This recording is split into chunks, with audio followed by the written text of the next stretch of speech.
Hello everyone, welcome back to my channel Wangshan lovers. तो कैसे हो आप सब? मैं उम्मीद करती हूँ कि आप सब बहुत अच्छे होंगे। तो आज मैं आपके साथ वांगशन फैन फिक्शन द डेविल का नेक्स्ट पार्ट शेयर करने वाली हूँ। तो चलिए आज का पार्ट हम शुरू करते हैं। लेकिन इससे जो पहले वाला पार्ट था उसमें हमने देखा था कि जो हमारा वांगजी था वो जो है जियांग मैंशन आया था एंड वहाँ पर उसने कुछ कैमरास को भी सेटअप किया था एंड वांगजी जो है वीजिंग से भी मिला था। ये कहीं कि बस थोड़ा सा विंग को देखा था एंड वांगजी ने जब पहली बार वीजिंग को देखा था तब वो पूरी तरह से वीजिंग की आइज़ में डूब गया था। वीजिंग की आंखों में न जाने कितने ही राज छुपे हुए थे एंड वो बस साइलेंट था, लेकिन वीजिंग की आंखें बोल रही थीं। इससे पहले कि कुछ और हो पाता वहाँ पर जियांग यान ले आ जाती है एंड वो वीजिंग को डांट देती है एंड वीजिंग अपने सर को नीचे करके चुपचाप वहाँ से चला जाता है। वीजिंग के जाने के बाद वांगजी भी किसी काम की वजह से अपने फ़ोन को अटेंड करने की वजह से बाहर गार्डन एरिया में आ जाता है एंड वहीं पर वीजिंग था।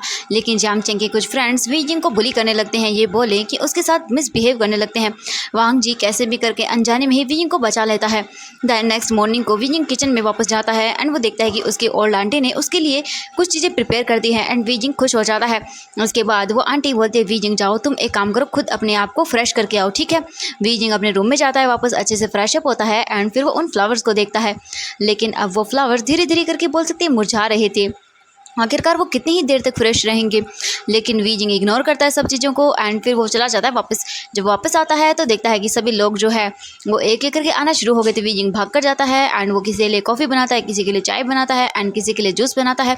सभी चीज़ें बनाकर वो एक एक करके सबको देता है एंड वो सभी लोग वीजिंग से ले लेते हैं एंड देन अपनी कॉफ़ी टी सब इंजॉय करते हैं। सभी लोग अपना ब्रेकफास्ट करते हैं, कर लेने के बाद वो निकल जाते हैं। वीजिंग दोबारा से खाने को देखता है एंड फिर वो स्माइल करता है क्योंकि आज थोड़ी ज़्यादा प्लेटें बच गई थी। वीजिंग उनको लेता है, रैप करता है अच्छे से एंड पैक करने के बाद वो अपने रूम में लेकर आता है एंड फिर वो उन्हें अपने बैग में डालता है एंड वीजिंग फिर से अपनी एक रेड कलर की हुडी को पहनता है एंड फिर अपने फेस पर मास्क लगाता है एंड वो घर से बाहर निकल जाता है। वीजिंग जो है वो चुपचाप करके उन बच्चों के पास आता है उसी गार्डन के अंदर एंड वीजिंग उन सबको खाना देता है एंड बोलता है कि प्लीज़ मुझे माफ़ कर देना बच्चों, मैं कल नहीं आ पाया क्योंकि वो तुम जानती। तो वो जो 15 साल का लड़का था वो बोलता है इट्स ओके, कोई बात नहीं, हम जानते हैं गगा। वीजिंग स्माइल करता है एंड फिर वो सब विंग को देखते हैं एंड वो बोलते हैं, वीगा क्या आपने खाना खाया? वीजिंग बोलता है हाँ मैंने खा लिया है।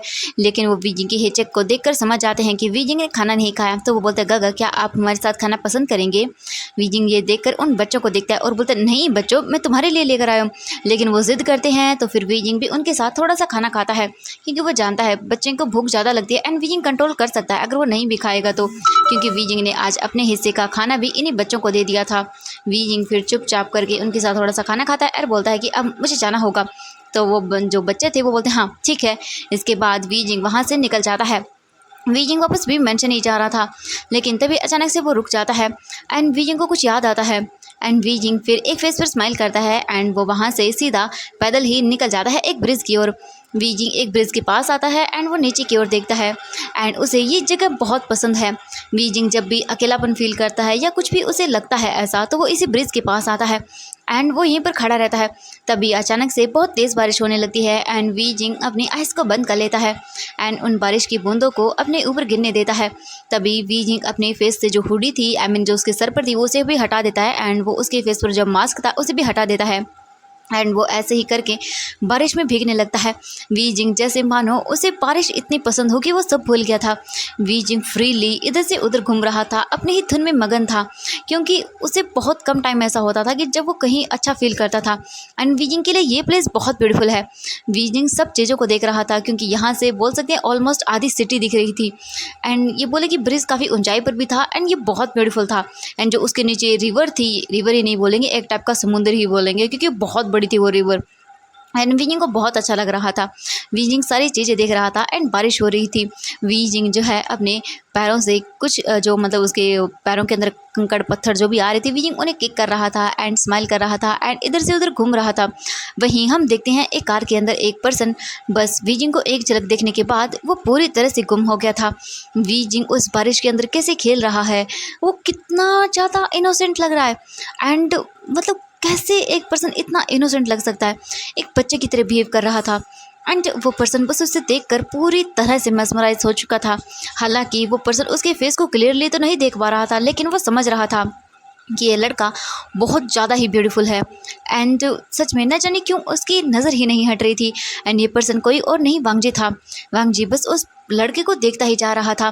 तभी अचानक से जो वांग जी था वो कार के ड्राइवर को बोलता है रुको। एंड वो कार का ड्राइवर रुक जाता है। एंड जैसे ही वो कार का ड्राइवर कार रोकता है, वांग जी गेट को ओपन करता है एंड वो निकल जाता है। ये देखकर जो वांग जी की कार के पीछे बोल सकते हैं गार्ड्स थे, वो भी निकलते हैं जल्दी से। एंड वांग जी के बोल सकते हैं आगे आते हैं एंड वो छतरी को रखते हैं।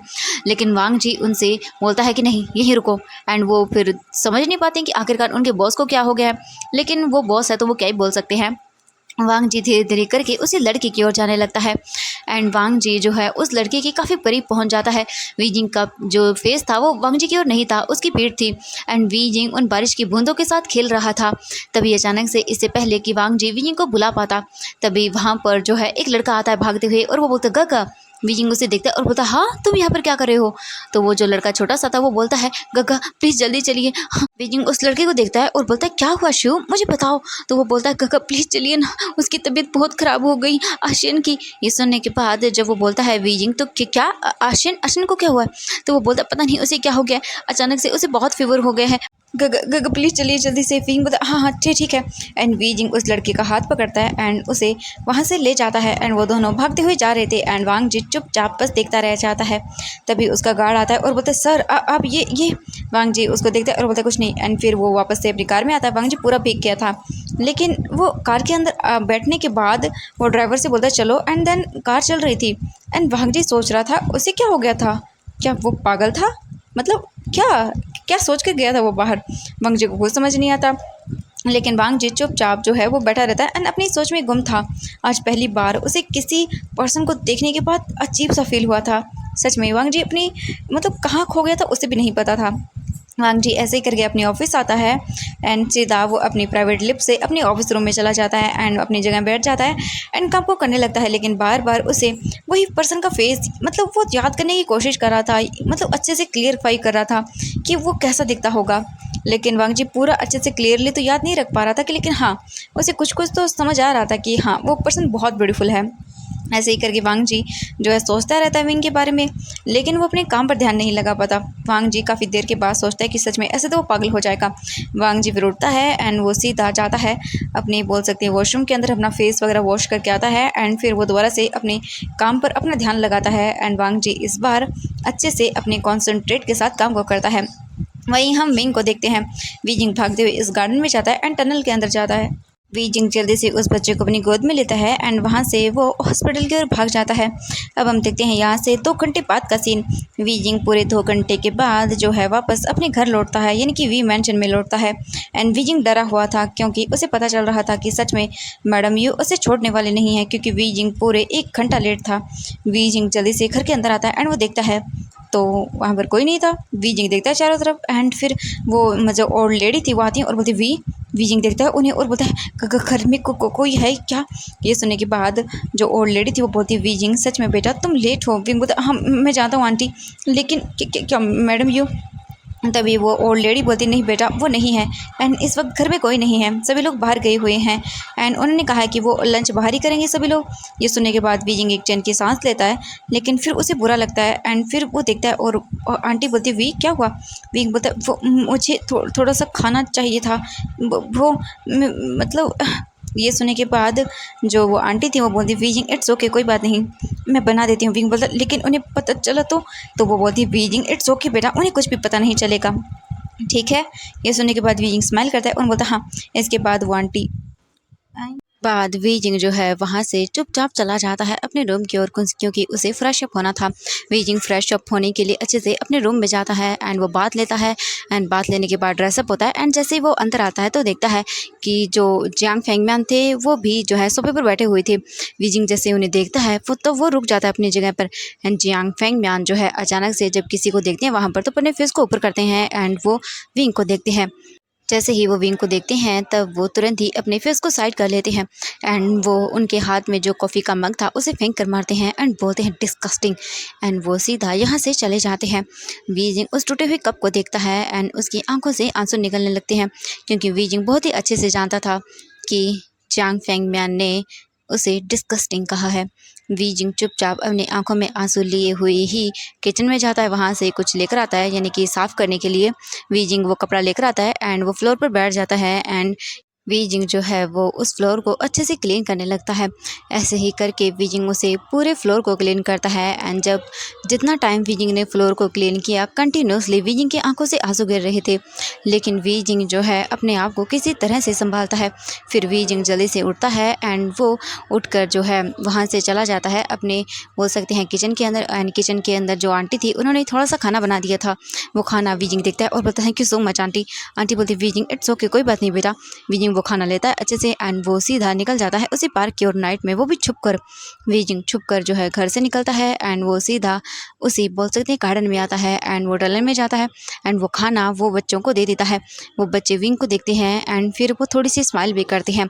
वीजिंग उस बच्चे की अच्छे से टेक केयर करता है। वो लगभग आधी घंटा वहाँ पर रुकता है एंड अब उसे जाना होगा, क्योंकि अगर वो ज़्यादा देर और यहाँ पर रहा तो फिर उसके लिए ही प्रॉब्लम होगी। एंड अगर घर में किसी को भी पता चला वीजिंग ऐसे बाहर जाता है तो सच में वो लोग वीजिंग को छोड़ेंगे नहीं।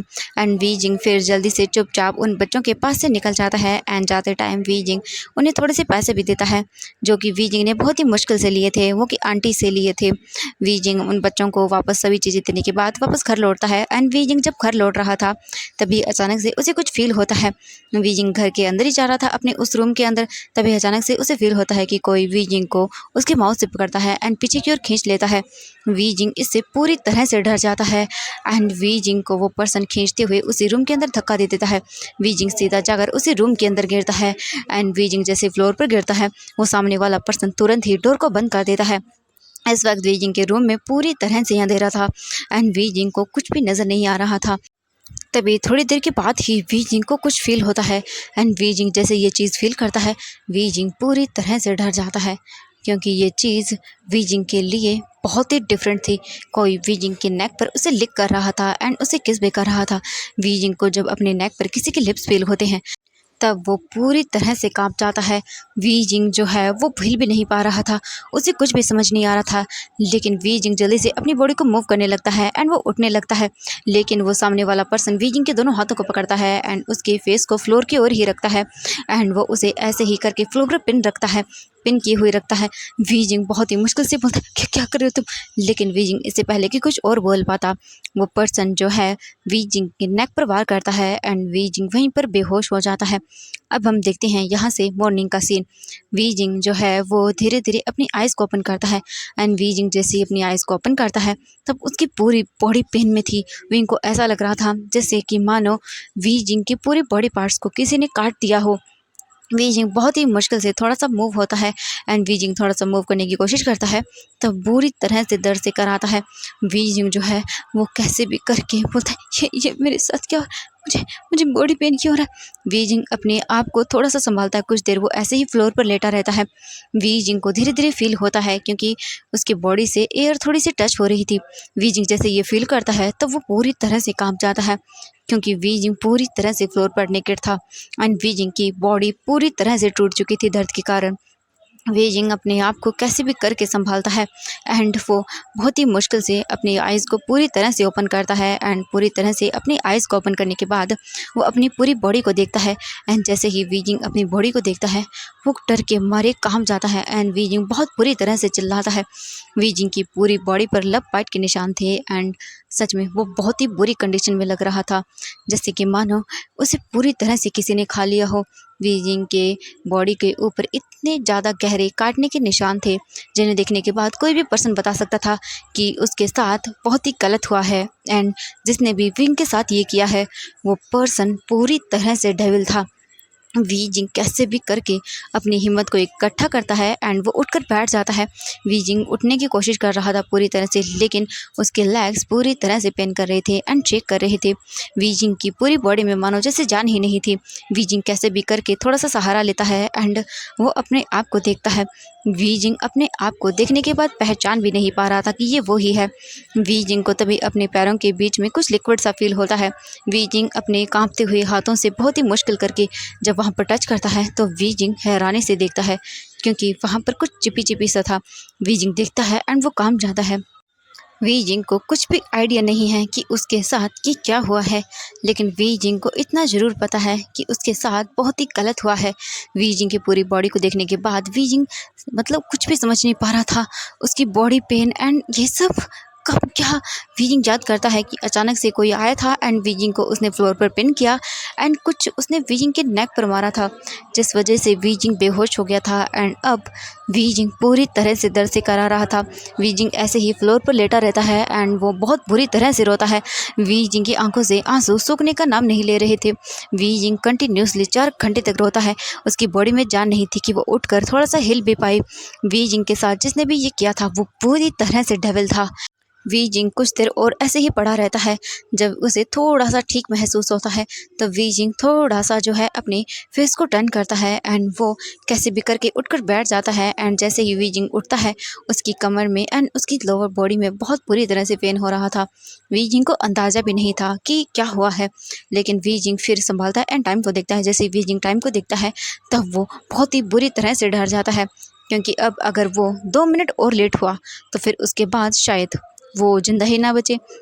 ये देखते ही वी जिंग जल्दी से अपने दर्द को इग्नोर करता है एंड वो जैसे उठता है फिर से फ्लोर पर नीचे गिर जाता है। लेकिन वी जिंग कैसे भी करके अपने आप को संभालता है बहुत ही मुश्किल से एंड वो सीधा वहाँ से वॉशरूम के अंदर जाता है। वी जिंग वॉशरूम के अंदर जाता है, कैसे भी करके अपनी बॉडी को क्लीन करता है। क्लीन करने के बाद वी जिंग जल्दी से भागते हुए आता है एंड वो जल्दी से जाता है एंड जाने के बाद वो अच्छे से कपड़े पहनता है एंड वी जिंग चल भी नहीं पा रहा था पूरी बॉडी पेन करने की वजह से। लेकिन वी जिंग आखिरकार करता भी क्या, वो कैसे भी करके संभालता है अपने आप को एंड वो जाता है एंड जाने के बाद पूरी तरह से खाने को बनाता है। खाने को बना लेने के बाद वी जिंग जो है उन सबको अच्छे से खाना सर्व करता है एंड सभी लोग वी जिंग को डिस्गस्टिंग आई से देख रहे थे। लेकिन वी जिंग इन सब चीज़ों को इग्नोर करता है क्योंकि उसे पता है ये कोई चीज़ नई नहीं है। वी जिंग फिर चुपचाप करके जो है वो वापस से चला जाता है एंड वी जिंग जल्दी से अपने रूम में आता है, डोर को बंद करता है कैसे भी करके एंड डोर को बंद करने के बाद वी जिंग वहीं फ्लोर पर नीचे गिर जाता है, क्योंकि इतनी देर तक वो खड़ा रहा था तो अब उसकी बॉडी काम करना बंद कर चुकी थी, अब पूरी तरह से जवाब दे चुकी थी। वी जिंग वहीं फ्लोर पर लेटा रहता है ऐसे ही एंड विंग को पता भी नहीं चलता कि कब मॉर्निंग से शाम हो गई थी एंड वी जिंग इसी कोल्ड फ्लोर पर सो चुका था। वी जिंग जो है वो बहुत ही बुरे पेन में था, लेकिन वो क्या कर सकता था। वी जिंग उठता है एंड जैसे ही वो उठता है तभी उसके डोर पर नॉक होता है। वी जिंग जाता है एंड डोर को ओपन करता है तो देखता है कि वहीं पर आंटी थी। वी जिंग उन्हें देखता है और बोलता है आंटी। तभी आंटी बोलती है वी क्या हुआ बेटा तुम्हारी ये हालत। वी बोलता है कुछ नहीं आंटी, वो काम की वजह से। तो वो आंटी समझ जाती हैं क्योंकि हाँ वी जिंग बहुत ही ज़्यादा काम करता है एंड वी जिंग के लिए ये हालत कोई नई नहीं है, मतलब उसकी ऐसी ही हालत होती रहती है। तो वी जिंग फिर कुछ भी नहीं करता एंड वो आंटी भी समझ जाती है कि हाँ कुछ हुआ होगा, क्योंकि आज वो आंटी जो है आने में देर हो गई थी इसलिए एंड वो नाइट को भी जल्दी चली गई थी। तो फिर वी जिंग बोलता है आंटी मेरी बॉडी पेन कर रही है, मुझे मुझे नहीं पता है क्यों। ये सुनने के बाद वो आंटी बोलती है ओ ओ अच्छा ठीक है कोई बात नहीं बेटा। एंड फिर वो आंटी बोलती है एक काम करो तुम थोड़ी देर रुको, मैं तुम्हारे लिए कुछ दवाई लेकर आती हूँ, तब तक तुम ये खाना खाओ, मुझे पता चला तुमने खाना नहीं खाया। वी जिंग बोलता है तो thank you aunty and we जिंग उस खाने के प्लेट को लेता है एंड कैसे ही करके जाता है एंड वो जाकर अपनी चेयर पर बैठ जाता है। इसके बाद फिर वी जिंग उस खाने को खाता है कैसे भी करके, उसका मन तो नहीं था लेकिन वो खा ही लेता है।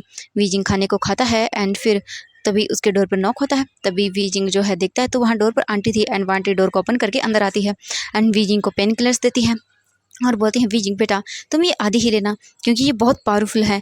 आई मीन अगर तुम बुरी ले लोगे तो तुम्हारी तबीयत हो सकता है कहीं मतलब ख़राब हो जाए, मतलब पावरफुल है क्योंकि तुम्हें नींद आ जाएगी एंड तुम तो जानते हो बेटा तुम्हें इवनिंग को काम करना है, मैं कर लेती लेकिन तुम तो जानते हो। विंग बोलता हाँ मैं समझ गया एंड वी जिंग फिर उससे वो मेडिसिन लेता है एंड फिर वो आंटी विंग को मेडिसिन दे के वहाँ से चली जाती है। विंग मेडिसिन खा लेता है एंड फिर वो पानी भी पीता है एंड वो वहीं बेड पर गिर जाता है।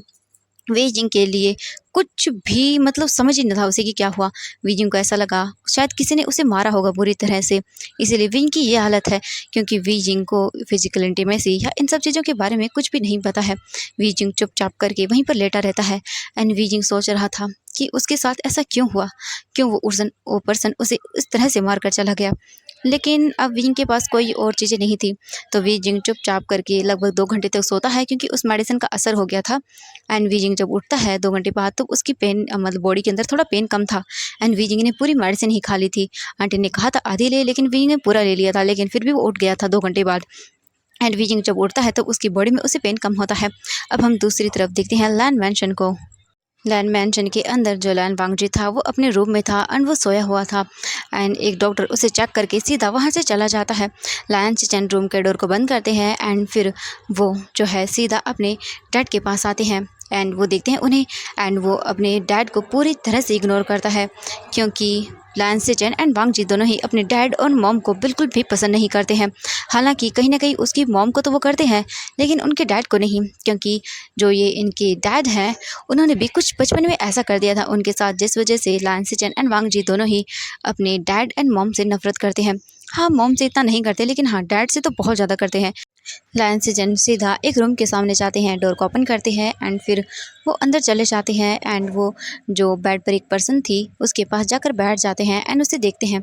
अब हम देखते हैं यहाँ से पूरे 3 डेज़ के बाद का सीन। वांगजी जो था वो अपने रूम से बाहर निकलता है एंड आज उसे अच्छा फील हो रहा था।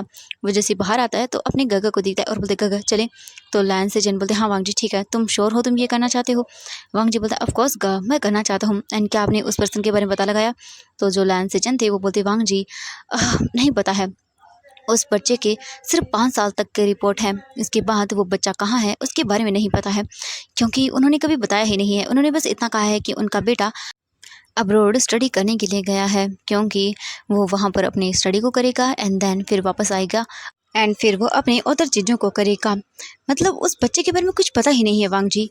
वांगजी बोलता है गगा ऐसा कैसे हो सकता है कि किसी को जो है उस लड़की के बारे में कुछ भी पता नहीं है, क्योंकि मतलब हमने इतनी कोशिश की लेकिन हम उसके बारे में पता ही नहीं लगा पा रहे हैं, जैसे मानो कि उन लोगों ने उसे छुपा ही दिया हो। ये सुनने के बाद जो लान सिचन थे वो बोलते हैं हाँ वांगजी मैं समझ रहा हूँ लेकिन हम क्या करें, वो हमें कभी कहीं नहीं मिला है, तुम जानते हो ना हम कितने सालों से ढूंढ रहे हैं। वांगजी बोलते हैं हाँ गा ठीक है लेकिन प्लीज़ ढूंढिए। तो वांगजी ये बोलकर वहाँ से जाने लगता है लेकिन तभी लैन सिचन बोलती वांगजी। वांगजी रुक जाता है और बोलता है वांगजी दोबारा से ऐसी बेवकूफ़ी मत करना एंड तुम जानते भी हो तुम किस कंडीशन में थे। वांगजी बोलता ग इट्स ओके कोई बात नहीं चलता है ना। लैन सिचन बोलते वांगजी लेकिन मुझे तुम्हें कुछ बताना है। लेकिन वांगजी बोलता ग इट्स ओके मैं समझ रहा हूँ आप किस बारे में बात कर रहे थे, मैं जानता हूँ ग गलती हो गई प्लीज़ माफ़ कर दीजिएगा। लैन सिचन बोलते वांगजी ये तुम क्या बात कर रहे हो, तुम जानते भी हो तुम किस प्रॉब्लम में आ सकते थे, ऐसा बिना सिक्योरिटी के वहाँ पर जाना एंड देन हाँ तुम मुझे वहाँ पर बेहोश मिले थे, तुम्हें पता भी है। वांगजी बोलता ग इट्स ओके ना। तो फिर इसके बाद लैन सिचन कुछ भी नहीं बोलते हैं। वांगजी चुपचाप अपने रूम के अंदर आता है, फ्रेश अप होता है एंड वो अपनी ड्यूटी के लिए निकल जाता है। वहीं हम विंग को देखते हैं। वी जो है वो आज 3 डेज़ के बाद भी अपनी उस हॉरर नाइट को नहीं भूल पाया था। वी जिंग को आज भी बैड ड्रीम आ रहे थे, पता नहीं बहुत ही अजीब से ड्रीम उसे आ रहे थे एंड वी जिंग पूरी रात को डर रहा था। वहीं हम देखते हैं मैडम लैन को जो बोल रही थी कि हाँ हाँ ठीक है मैं उसे उस होटल में ले आऊँगी एंड तुम चिंता मत करो। तो सामने वाला पर्सन बोलता है जल्दी करिएगा वरना। तो मैडम लैन बोलती है, तो मैडम जो यू थी वो बोलती है हाँ हाँ मैं समझ गई ठीक है एंड मैं ले आऊँगी। इसके बाद मैडम यू जो थी फ़ोन को कट करती हैं एंड फिर वो सामने की ओर देखती हैं जहाँ पर वीजिंग फ्लोर को क्लीन कर रहा था। तो एवरीवन आज के बस इतना ही, मिलते हैं नेक्स्ट पार्ट में। आई होप कि ये फैन फिक्शन पसंद आ रहा होगा एंड पसंद है तो प्लीज़ वीडियो लाइक चैनल को सब्सक्राइब कर देना एंड प्लीज़ अपने प्यारे प्यारे कमेंट करके मुझे ज़रूर बताना कि आपको स्टोरी कैसी लग रही है। प्लीज़ यार कमेंट किया करो एंड लाइक भी किया करो, ठीक है। बाय बाय एवरीवन, मिलते हैं नेक्स्ट।